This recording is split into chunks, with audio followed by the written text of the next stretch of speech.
Hello, everybody. Welcome to Avid Reader Online. I'm just going to keep admitting people for a second before I jump into things. So thank you for joining us on Zoom tonight for this special discussion of Michelle de Kretser's book, Scary Monsters. Before we begin, I would like to begin by acknowledging the traditional owners of the land in which I'm currently on in Meanjin, which is the Yuggera and Turrbal people. And as we're Zooming across the country tonight, I'd also like to pay my respects to the elders of the country of which you're joining us from. I pay my respects to elders past, present, and emerging. Sovereignty has never been ceded. It always was and always will be Aboriginal land.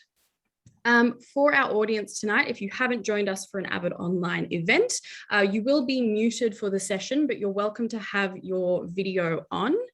Just make sure that in the top right-hand corner where it says view, you're set to speaker view, and then that way you'll be able to see our speakers in full screen. And I'm about to send through a link of where you can purchase your copy of the book into the chat box. And this will also show you how to use the chat box function, which will be very important for our Q&A that we'll host towards the end at around 7:15 or 7:20. Please feel free to type through your questions as they pop into your head throughout the event, and then I will be able to pass them along to Michelle towards the end. Next, I'd love to introduce you to our conversation partner for tonight, Sarah Holland-Batt.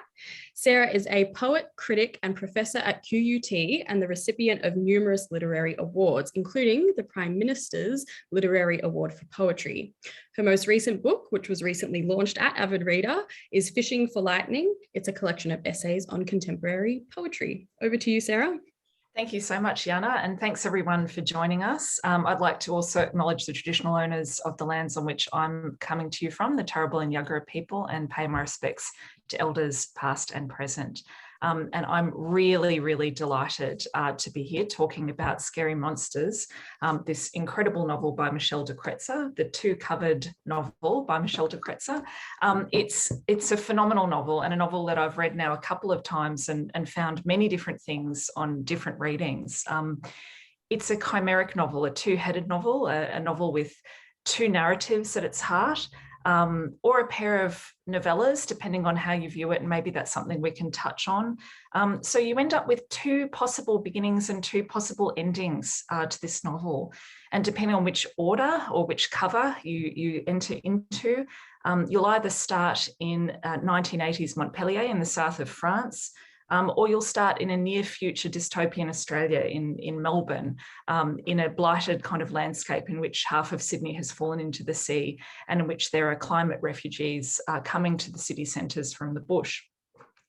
The novel has twin protagonists, Lyle and Lili, each Asian migrants to Australia. Lyle finds himself in a mid-level drudging job in a soulless bureaucracy called the Department in near-future Melbourne.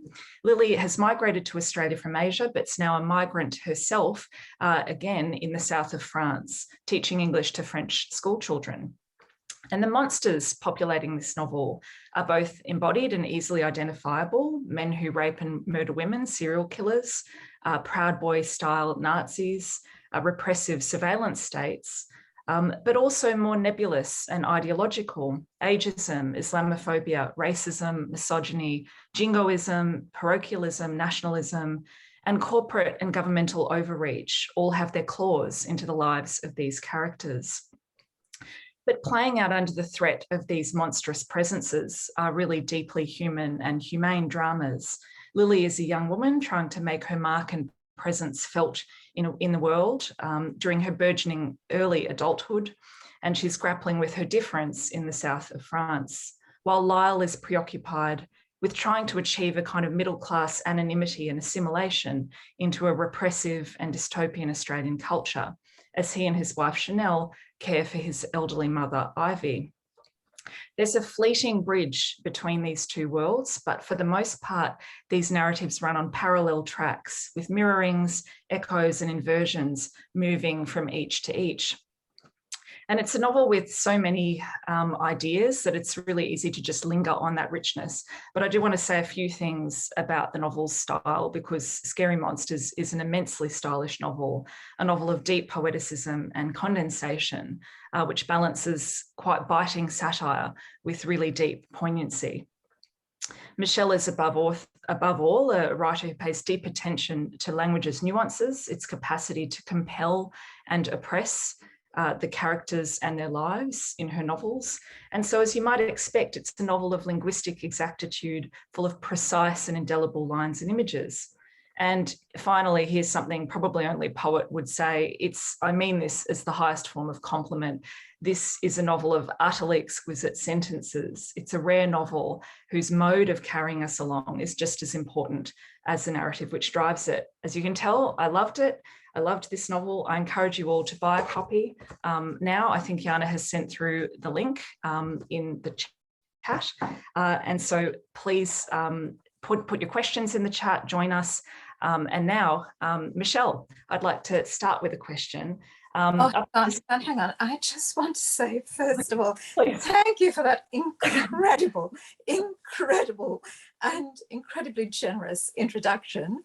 I will also just mention that I'm speaking from unceded Gadigal land and offer my respects to elders past, present, and emerging. But most of all, Sarah, I want to say, to do this kind of conversation at any time is a really generous thing. And to do it in a month when you are undertaking publicity for your own book, which is this marvel, Thing for Lightning, is really extraordinary. And I've been reading this book since I bought it at the start of the month. And I knew you were a fabulous poet. I knew that already. But what this has shown me is that you also have that incredibly rare gift of, explaining complex matters to a general audience without sacrificing complexity.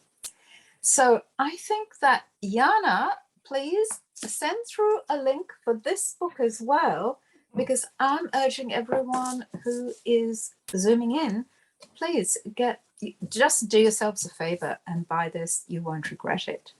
So, Sarah, that is so what was your question? I've completely forgotten what my question was now. Let me consult my extensive notes. Thank you, Michelle. That's too kind. So I do want to start with the start, or with the possible starts of this novel. And I've only ever seen one other book with this kind of flip mode, which is Dave Eggers's heartbreaking work of Staggering Genius, which is a work that to me actually does maybe slightly less with the possibilities than this book does, in that this is a novel of two halves at equal length that move towards a kind of central point.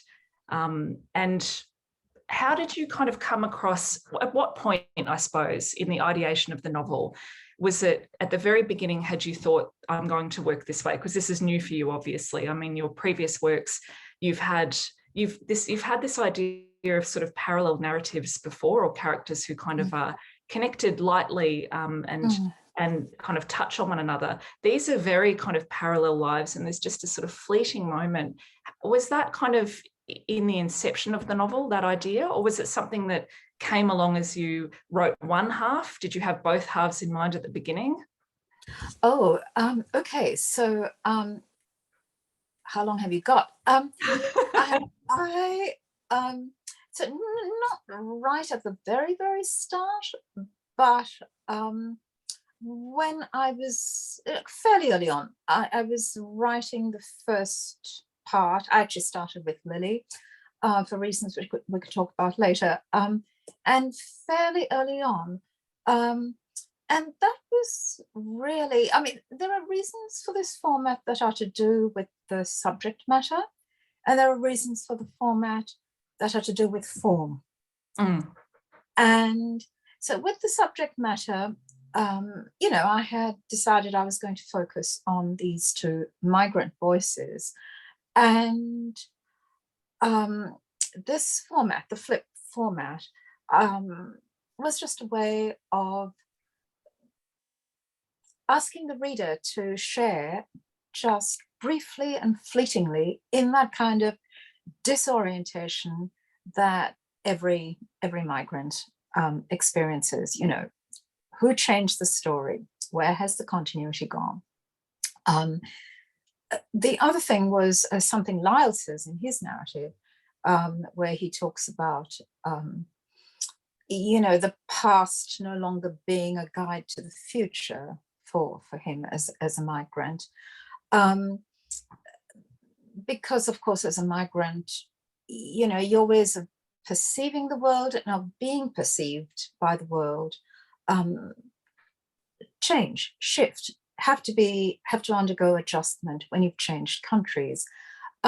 So again, the flip format was designed to embody that meaning, so that no matter which narrative the reader begins with, it's not really going to be a guide to whichever narrative they go on to.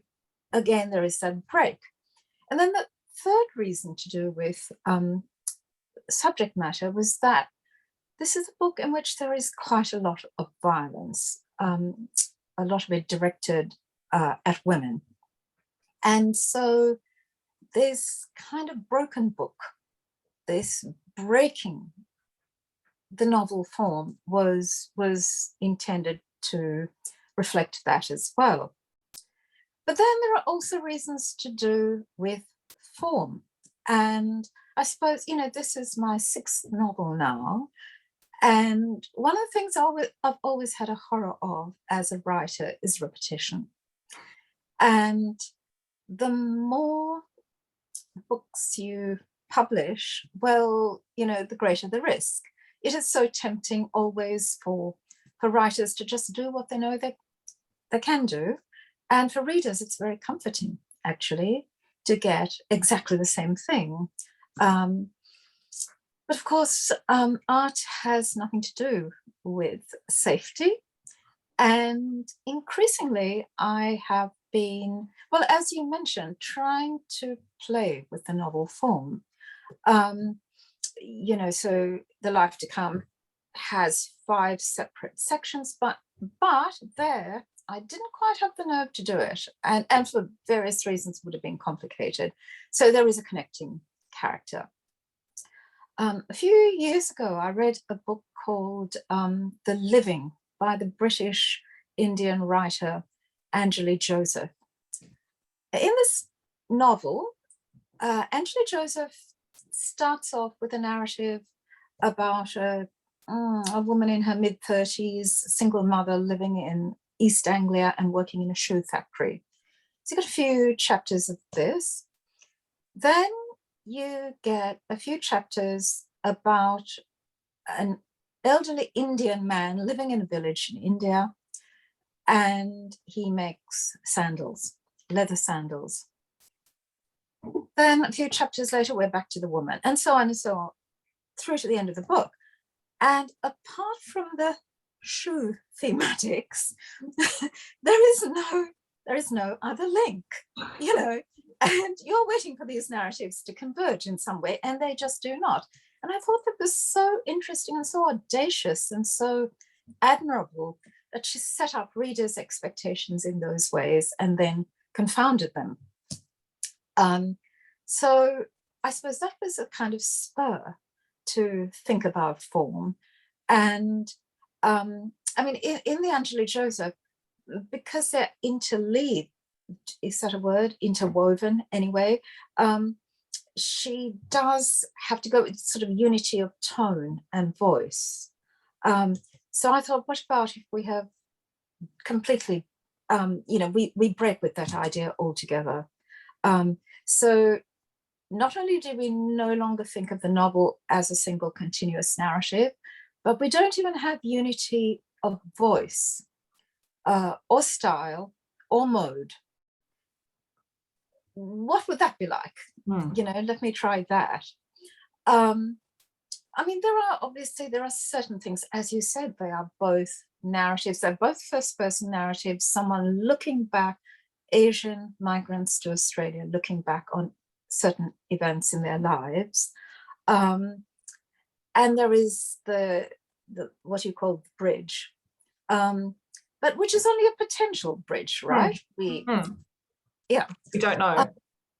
And then what you also beautifully called mirrorings and echoes, and this is how I thought of them, as kind of not correspondences between the two narratives, but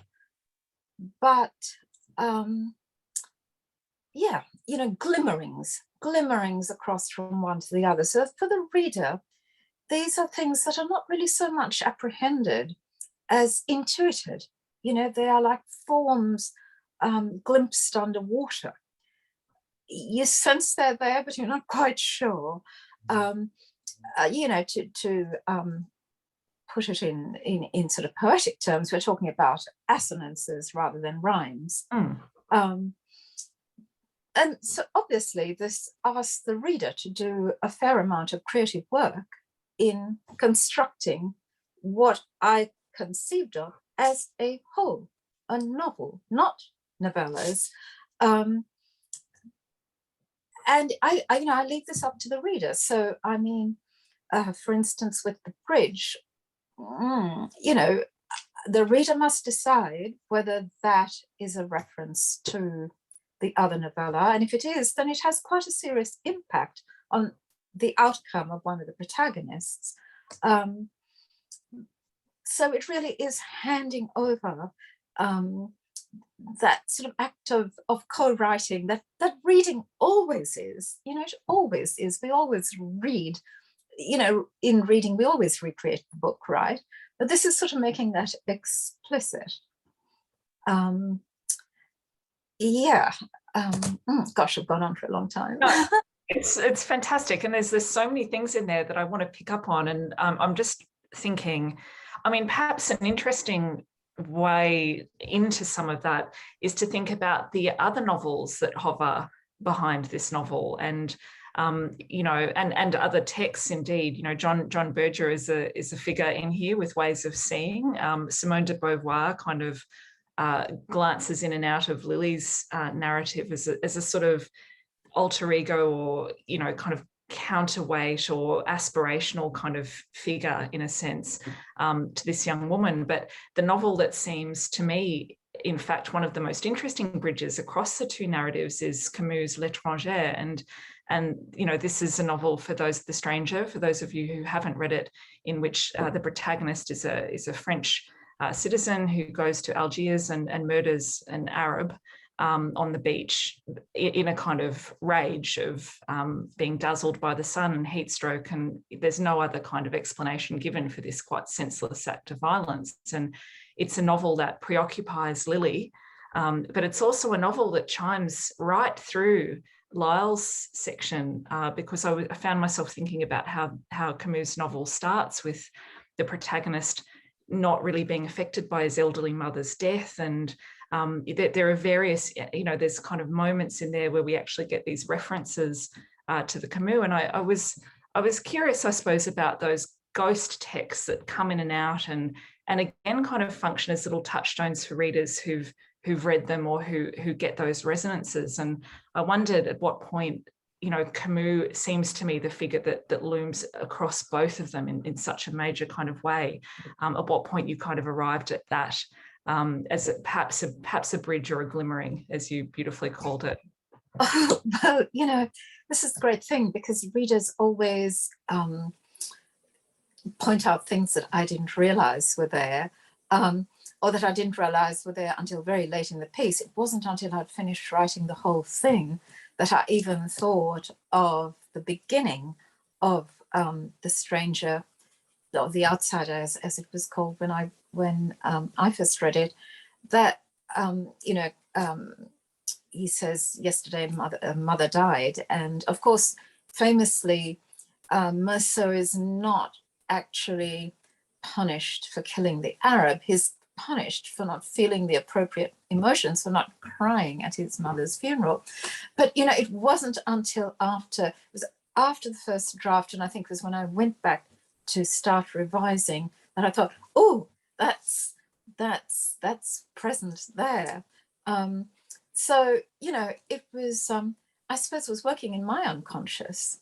In the Lyle section, obviously, it's very present in Lili, but of course the link in the more explicit link in Lyle Lili is the Islamophobia. So that Lili observes, you know, the kind of treatment being meted out to the North African immigrants in Montpellier. And then in the Lyle section, Islam has been banned in this future world. So yeah, that was very much there as well. I mean, another novel I should acknowledge, because it gave me courage, I suppose, which is always a good thing for a novel to give a writer, was Alice Smith's How to Be Both. I love Alice Smith. I don't know what you think of her, Sarah, but I found her such an exhilarating writer. And, you know, I read an Alice Smith novel and it kind of stings me into writing. You know, it's fantastic. And this was her novel, How to Be Both, which has two distinct halves. One is historical, one is contemporary. And they do overlap because the historical figure protagonist turns up in the contemporary narrative. And again, there is unity of tone. But what Alice Smith did in conjunction with her publishers was to have two separate print runs. So, you know, depending on which copy you happen to randomly pick up, you either read the historical one first and the contemporary one second, or the other way around. And this is entirely appropriate for a novel that is concerned with the meaning of time and also with chance, with randomness. So I guess that was another kind of really interesting experiment with form that was in my mind.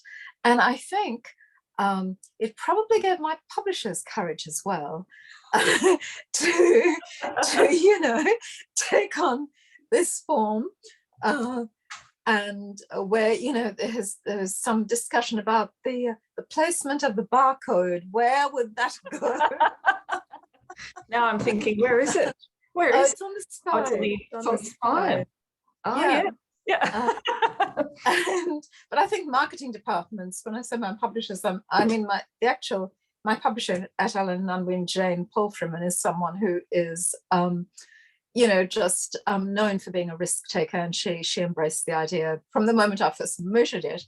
But I'm sure that, you know, sort of more hard-headed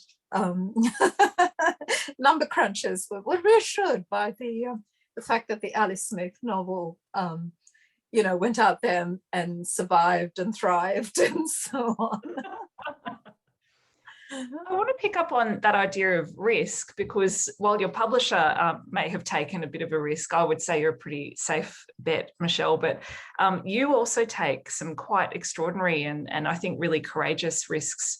And I wanted to talk to you about the risk of satire, you know, because I think this novel, for those of you who have read it, you'll know, and for those of you who haven't, there's a sort of joyous irreverence that cuts across, I think, the whole political spectrum. So, you know, we find benign or benevolent kind of liberalism skewered.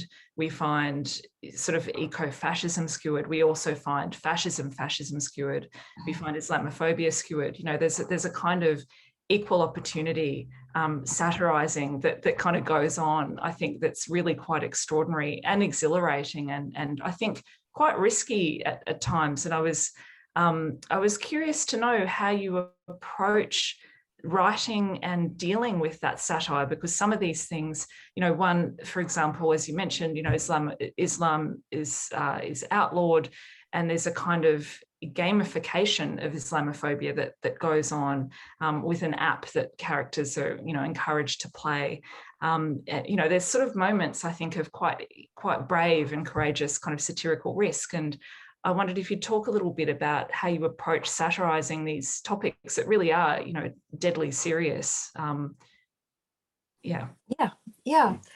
Well, look, I mean, I have always liked Black humor, you know, from Ruthless Rhymes through to Swift, through to through to a writer like Anna Burns, who does wonderful things about the Troubles in Northern Ireland.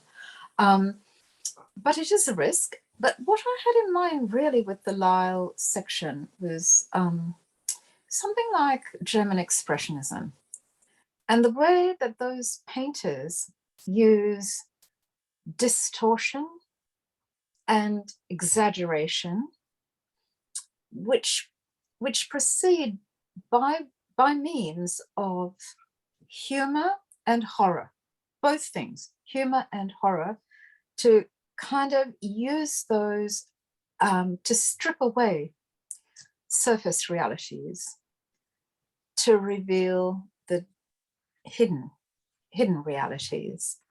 And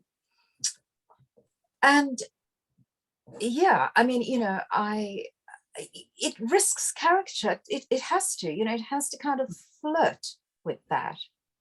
But, you know, as I said, I hope that it shows deeper truths. And oh yeah, I mean, so I'm just picking up on what you said about, you know, sort of equal opportunity satire, which I love.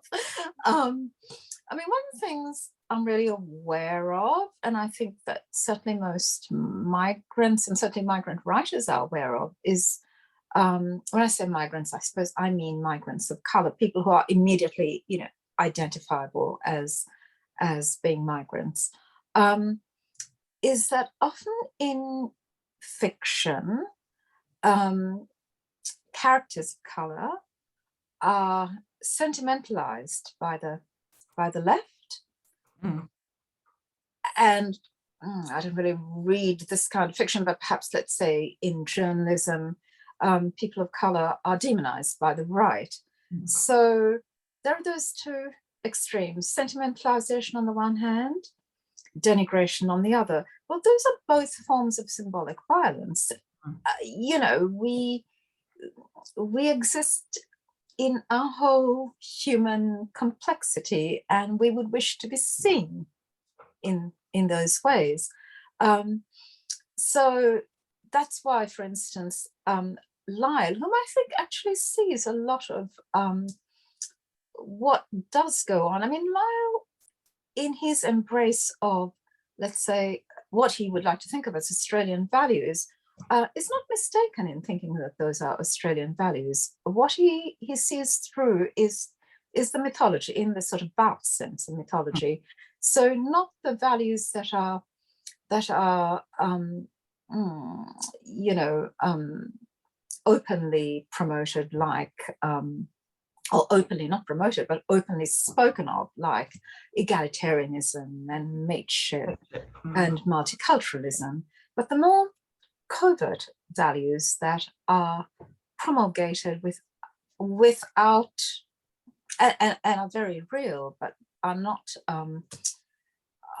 openly advertised as such. So, you know, the racism of strong borders, the lip service that's paid to multiculturalism, while the denigration of migrants goes on continuously.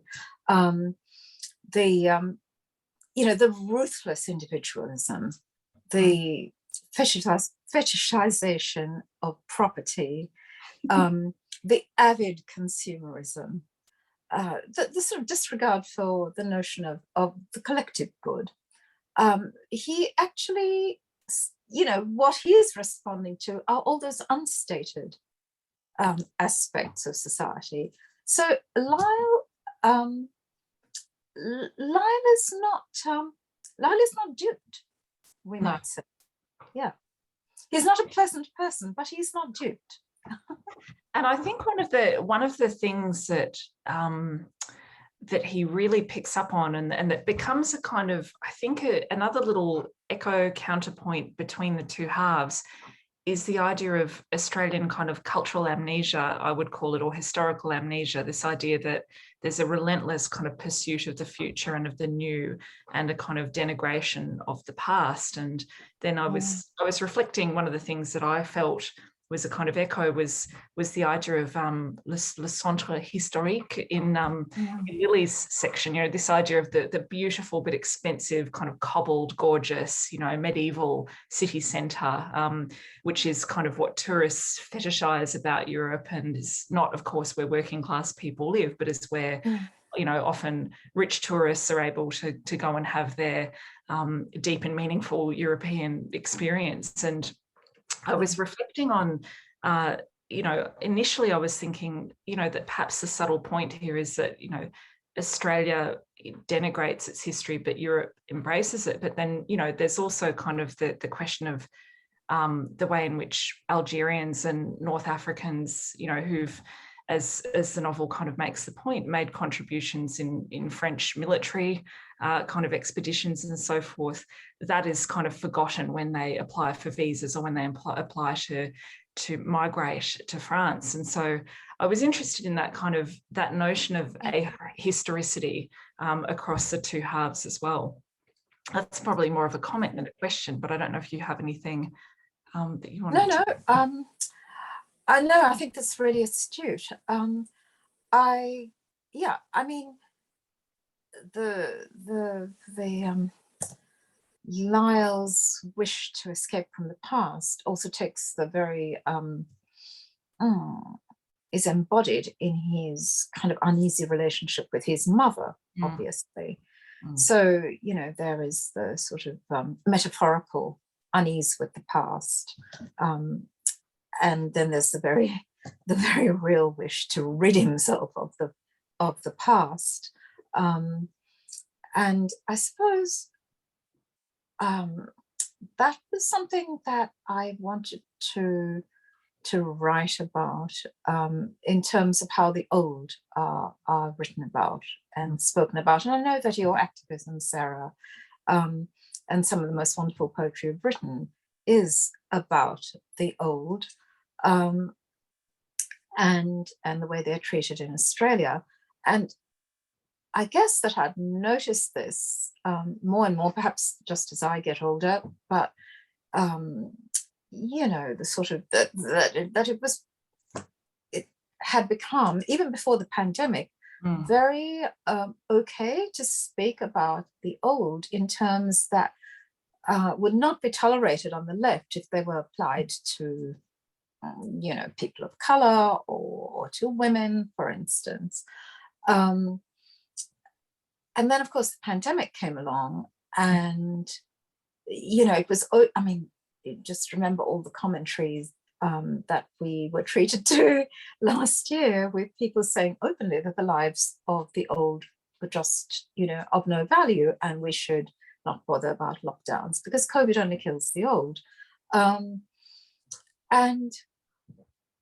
And so, I mean, I wanted to write about that in this book as one of the monsters, and at the same time that Lyle, and perhaps this is the reason he wants to get rid of his mother, or is, you know, thinking about it, is that she does serve as something like a conscience. You know, she does remind him of things he doesn't want to be reminded of, and makes him feel uneasy about things he doesn't want to be reminded of, in the way that, if we, you know, history can often have those sort of lessons to teach us, which is one reason why we often don't, as nations, don't want to examine shameful episodes too closely. I'm always struck by the real paucity of Australian fiction exploring the experience of colonialism in New Guinea, for instance. You know, there's, because we want to think of colonialism as something that the British did, but there was New Guinea, and there's no one to blame for that, you know, except Australia. And there's just so little written about it in fiction. It's just one of those things that I think, an episode we would rather forget. So yeah, that was the kind of thing that was in my mind. And, just thinking about houses and I suppose the urban landscape. And I'm so glad you picked up on this, that, there is le centre historique, which is beautiful, but also, as Lili says at the end, it's cold and it's creepy and I don't want to be there. And there's Lisle in sort of outer Melbourne, in this middle class enclave of Spumante Court, which is, it's sort of easy to make fun of that, but it is also a place of safety, a kind of haven for people like Lisle. And, there is democracy in having all houses identical. I was, so again, I was trying to play with those ideas. Something I wanted to, there's so much in everything you're saying that it's hard to kind of pick the thread to go with, but I did want to come back to that idea of the dystopian kind of quotient of the future. And I was reading this novel, I was reflecting on something that Margaret Atwood had said about her Oryx and Crake books, where people were quite horrified by those books. They have kind of this horrible kind of biotech and all this stuff. And I remember seeing Atwood being interviewed, and she said, it all exists now. In fact, almost none of this is dystopian. This is just actually the present, but reflected back to a reader who hasn't realized or hasn't been inquisitive or, and reading your novel, I found myself thinking, this is not, there are some things that are a bit far away from the present, but mostly I think the dystopian elements are all present. And I wondered if you thought of that as the sort of, maybe it's the literary novelist's task in considering a dystopia versus perhaps a genre kind of dystopia, where there's typically a huge inciting incident and everyone has to move to Mars, or some giant thing happens. And my sense in this near future, and we're not given a date, but my sense is that this is really more like the slow and banal progression of kind of the thoughts that we have at present and the structures we have at present. Give them time, give them apathy, and that's where we'll kind of land. Oh, thank you so much. I'm so glad you said that, because that's exactly what I hoped people would understand from the Lisle section. I really wanted and hoped that readers would connect it to the present. So it's one reason why I didn't really want to have lots of whiz-bang new technology, for instance, because I think then it's easier for readers to say, well, that's not our world, that is a long way away.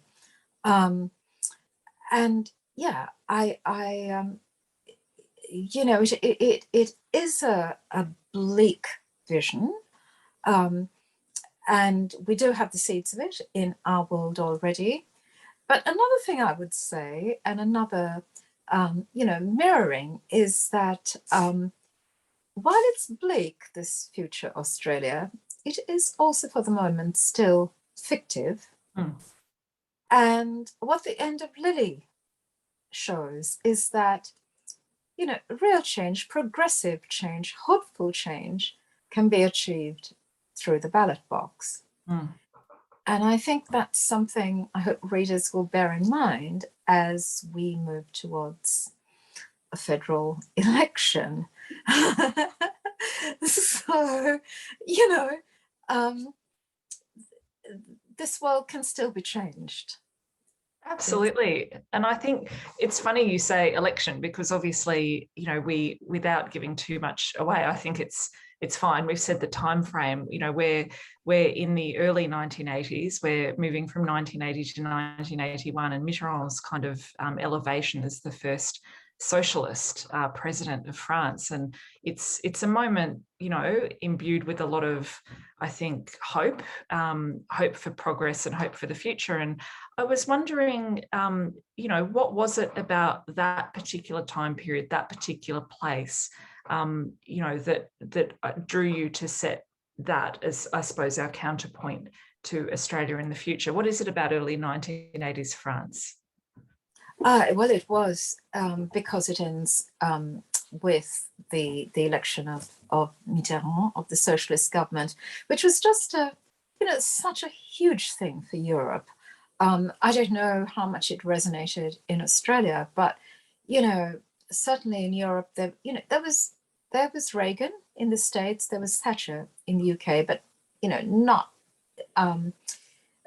elected much before that. But then along comes this socialist victory in France, first socialist government in over 40 years, first left government. And it was just an astounding moment for all of Europe, really, And, the Mitterrand government did absolutely make, good changes in policy. Even though, eventually, after a long time, they disappointed, as governments usually end up doing, but, not for a long time. And that was absolutely where I wanted Lili's story to end up, on this note of hope. And that was why I picked that period. I mean, it coincided with the period that I spent in Montpellier, so I knew that time well. And I guess because it was, a section of my life that was kind of set off from what went before and what came after. You know how those periods in your life seem to have extra intensity and to glow in a particular way. So I remembered it vividly. This moment of standing there in the dark, surrounded by people, and the French were smoking, of course, and so holding up their matches and their lighters in the dark, and the prisoners in the remand jail across the way holding up their lighters at the window. And it was just such a beautiful moment of connection and hope. What's interesting to me is to wonder, which order did you read them in? Did you read Lili first and Lyle? So I read Lyle first, and then Lili, and then Lyle. And I have to confess, it was only in that second reading of Lyle that I picked up on the bridge, because I think I wasn't looking for it in the first in the first kind of half. So I read it from future to past, but I sort of felt actually that the chasm in the middle was the kind of ghost of the present as well, that we're kind of invited to read and infer, how we've come from the 80s to here, and then how from here we've gotten to there. So I sort of felt as though there was like a kind of, the reader contributes the third kind of lens of the book. But yes, I read Lyle, Lili, Lyle, because I felt, so swept up in Lili, then I had to remind myself actually of where we'd come from, and actually, as you read them, you see the resonances in different ways in those different orders. So I guess I've read it both ways, if that makes sense. It's my plot, Sarah, so you can escape the novel. You just keep reading it on a loop. But I wonder what effect it has if you end with the moment of hope, or you end with the moment of not hope. I think it has a really profound effect, and it does feel like a different novel in those two halves. And I'm sure as you do, more events and hear from more readers, you'll have these two quite different. I think maybe it's that the emphasis, even though we're reading towards the middle, you do land on one image or the other, and they're both, without giving it away, totally startling kind of images that we end on. I think we've got, Jana, am I right to ask a question or two more, or would you like me to pass to you? It's okay. Because I did want to ask you, one of the things that I found, many things I found totally riveting about the Lili section, aside from this extraordinary portrait of a female friendship, which just will live with me for a very long time, I found myself utterly haunted by her fear, and there's a kind of drumbeat of fear that runs through that section. in relation to, it's basically fear of being murdered by a stranger. It's fear of men and fear of, not somehow being prepared. And you get the sense that there's this sort of delusion that Lili labours under, but it's a necessary delusion that somehow she can protect herself, or somehow if she's careful enough, or if she kind of prepares enough, she won't be the kind of woman who is killed. And the figure of the Yorkshire Ripper kind of sits across this because he's in the news, and there's kind of that drumbeat of fear. And just comparing it to some of the other delusions that the characters have through the novel, this to me feels like a really kind of necessary and sustaining delusion for a woman of that age, to be in a foreign country, to take risk, to live her life. And I just wondered if you would, I mean, so you're saying you were there in the 1980s. Was this a kind of awareness that has a kind of kernel in your own life, that kind of I think so. I mean, again, because the Yorkshire Ripper was, all of that stuff was going on at that time. And so the papers were just full of this. And the other thing about living in Montpellier was that, it was in those days, it's actually, the city has expanded, 3 or 4-fold. It was a small provincial city, and it went to bed early. And so the buses stopped running at, 8, 8:15. So if you wanted to go out at night, if I wanted to go to the cinema, for instance, I faced a long walk home in the dark. And I was determined to go to the cinema.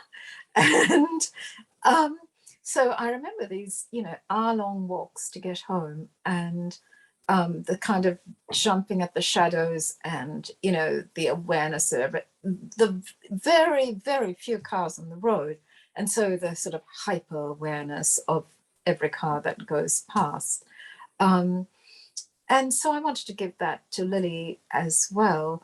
And because I just think that it is something women, have to negotiate, that we still live with that kind of awareness of violence. But we also try not to let it prevent us from living our lives. And I guess that was the whole thing about Lili, was that I wanted to show just the anxiety that goes with being at that stage of your life. When you've finished one thing, which is study, you just don't know what you're going to go on to next. That uncertainty, and so I think part of her fear of what's going on in the world is also reflecting that uncertainty about her future. Her future career, then her future life in every sense, existence and career. And but also, just the sort of delightful silliness of being young. The music, the long conversations, the drunkenness, the exuberance and the energy of that time. And and a time that passes quite quickly, really. So I wanted to evoke all of that in Lili as well. Oh, and I think that absolutely comes through, and there's such a joy, without giving too much away, in Mina, her friend, and her obsession with fashion and uglification, and it's just a hilarious kind of, I suppose, counterbalance between those two young women kind of finding their way in the world. I also wanted, I think, Jana, I'm right to ask a few more questions, am I? I also wanted to ask you, I suppose, coming back to that idea of the body and the fear in the body, or the embodiment of experience, when we turn to, I suppose, the Lyle section, the misogyny that's kind of visited on women is visited in a kind of demand to perform in a certain way. And for this migrant woman that Lyle is married to, Chanel, there are quite punitive standards of Australian beauty and the Australian body, and the body and the presentation that will allow her, in a sense, to I don't know whether assimilate is the right word, succeed maybe, succeed in this bureaucracy and this kind of sort of, you get the sense that she'll never fully succeed, but succeed to the extent that she's capable of. And she sort of mutilates herself in various ways and is always optimizing and always sort of performing.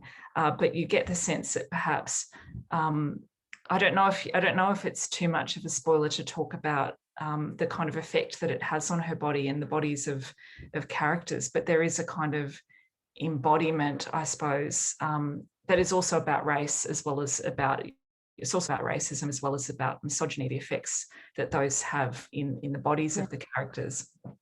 Well, I mean, I guess we could say that Chanel, just as she, you know, mutilates her body, she also is mutilating her nature, her character, her psyche, her soul, to use an old-fashioned word. You know, she needs to do that, she believes, in order to succeed, in order to be ordinary, in order to accede to her idea of the ordinary Australian. So yeah, absolutely. Yeah, you're definitely right. I mean, one thing I wanted to just sort of mention, because, you know, as I'm aware, with talking to you, Sarah, of, you know, you're a poet, and I think that one big advantage that poets have over novelists is that, or that I feel, maybe it's just my envy of my poet partner, but I know. You know, it's not a line you hear very often, the advantage poets have over novelists. But, you know, when I'm writing fiction, I feel often that there are times when I am just nailed to the demands of narrative, of, you know, one thing after another to sequence and consequence, which, you know, you don't have. And so what can one do to try and, you know, liberate oneself a little bit? And it is a kind of balancing act, isn't it? Because, you know, you have to, you pay the line out, but you don't let it get too slack, because you do want to construct a narrative that keeps readers interested and keeps them turning the pages. And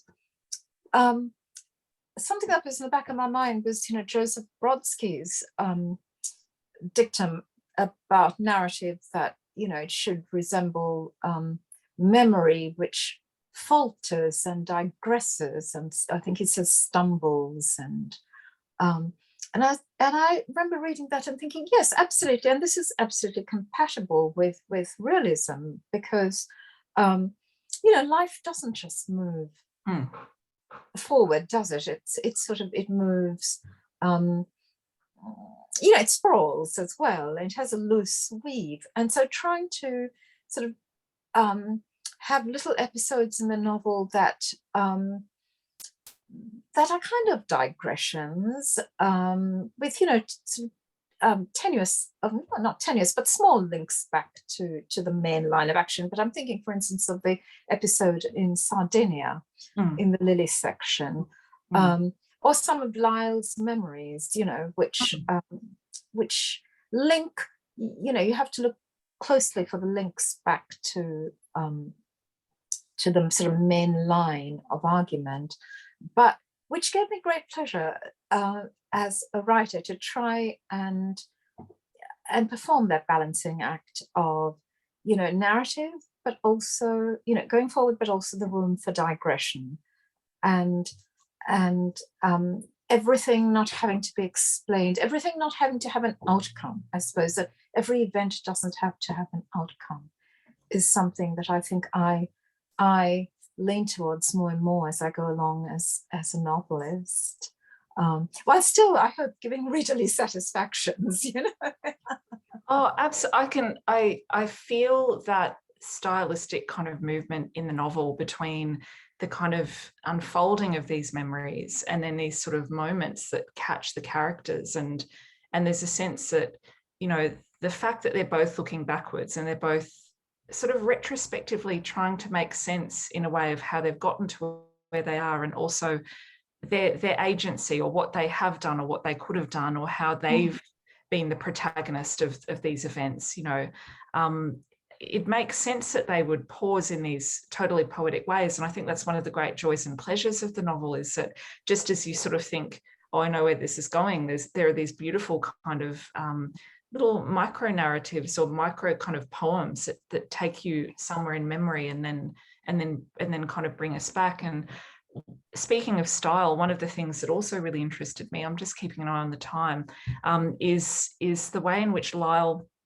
has these slippages in his narration. You know, these kind of moments where he gets these words kind of wrong. So there's one where, you know, he says grindmother, oh, I mean grandmother, and sly, oh, I mean spy, or maybe it's the other way around. These kind of moments of kind of missing the word or missing the language. And they really, it's very interesting. It asks you, you know, is this a narrator who's unreliable, whose memory is faltering, who's aging himself? Is this a narrator who is experiencing that slippage between first language and second? Or, you know, is this just a narrator who's kind of tired and exhausted and trying his best to kind of keep up with a demanding job and, you know, familial demands, and then the kind of traumas that he's kind of seen, you know, across his life. And I think those stylistic kind of poeticisms and moments give a lot of texture for the reader and a lot of kind of intrigue as well. You know, I loved those little slippages in the last section. Thank you. Well, I mean, I hope that, you know, all those different kinds of interpretations are in play. You know, Lyle having the experience and missing the meaning. And yeah, you know, it was interesting finding a voice for Lyle. It was much harder than for Lili, because Lili's voice, you know, it's the voice of an intellectual woman, and that's closer to my voice. With Lyle, I had to come up with a voice that, you know, it has to be bland, because blandness is Lyle's holy grail, right? He wants to be unexceptional. So it mustn't transcend blandness. But on the other hand, you know, who wants a perfectly bland narrative voice? So trying to find these sort of psychologically plausible ways to inject verve into Lyle's voice. And so the slippages are one, or trying to show how you know, his thought is just overtaken, his mind is completely given over to the language of consumerism. So, you know, he something is Colgate white, for instance, or someone is as reliable as a Toyota, you know, so all of that kind of thing, which is also, you know, a way of injecting humor into the narrative. So yeah, I mean, it was one of the reasons why I wrote Lyle second, because it was just, I needed to think of ways in which I needed to find the voice. You know, once you find first person narrative, voice is everything. So once you've found the voice, off you go. So, you know, Lyle took me longer than Lili.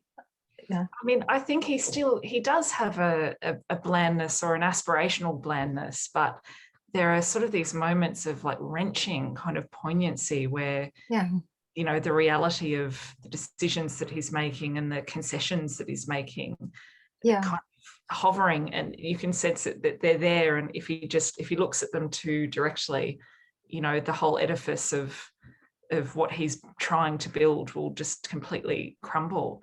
Jana, I'm just looking at the time. We might have time for one quick last question, do we? Yes. Oh gosh, where do I go from there? Look, perhaps maybe I might bring us back lastly, Michelle, to VAD, to the idea of voluntary euthanasia, which you alluded to, which kind of is a kind of central component of the Lyle narrative. And in contrast to the rest of the dystopia, which is sort of overly bureaucratic and overly kind of bureaucratized, the way in which this is ushered in is actually removing all of the bureaucracy and speeding it up and taking away the kind of safeguards for the elderly. And it made me think a lot about other novels that I've been reading and other texts. Oh, I'm so sorry. It's me. I'm sorry.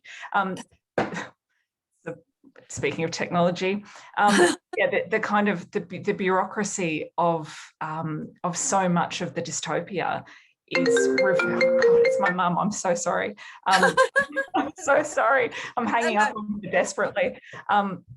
Is kind of reversed, I suppose, in that VAD kind of narrative. And it did make me think, obviously, about COVID and the pandemic. And it made me wonder, I suppose, beyond VAD, the way in which our current time infused itself into the novel. I wonder whether you could talk maybe just finally, really briefly, about how the present kind of moment has made its way into this novel. Well, the most clearly in the assisted dying legislation and the amendment, as it's called in the novel, and I mean, I was worried that at one point that people might take this as an anti-assisted dying argument, but I hope I make it very clear that the law as it stands places insurmountable obstacles in the way of, anyone misusing that law. And so it really needs a government intent on, just doing away with its old to make those changes. And even so, I felt, there still had to be some safeguards, because otherwise it would not be plausible that there would not be a wholesale uprising of medical health professionals, for instance, and other sectors of society. So, even with the safeguards that, the sort of minimal safeguards that exist, as the government encourages and facilitates the disposal of the old, there still needs to be a kind of plot mechanism for a doctor to be blackmailed into, finally making it possible. And, it might not actually happen even, we don't know. So I guess that was the most contemporary thing that made its way into the novel. Yeah, that's it, I think. Well, I mean, perhaps on that note, Jana, I think we're firmly out of time.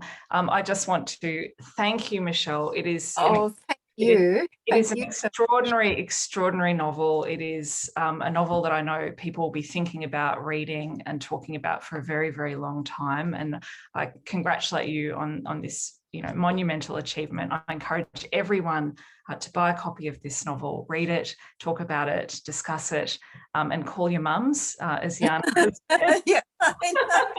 It's such perfect timing. And just so insistent too, I mean, she never does that. I'm not sure. I will ring her back now. Thank you so much, Michelle, for this wonderfully generous conversation. Thank you, everyone, for joining us.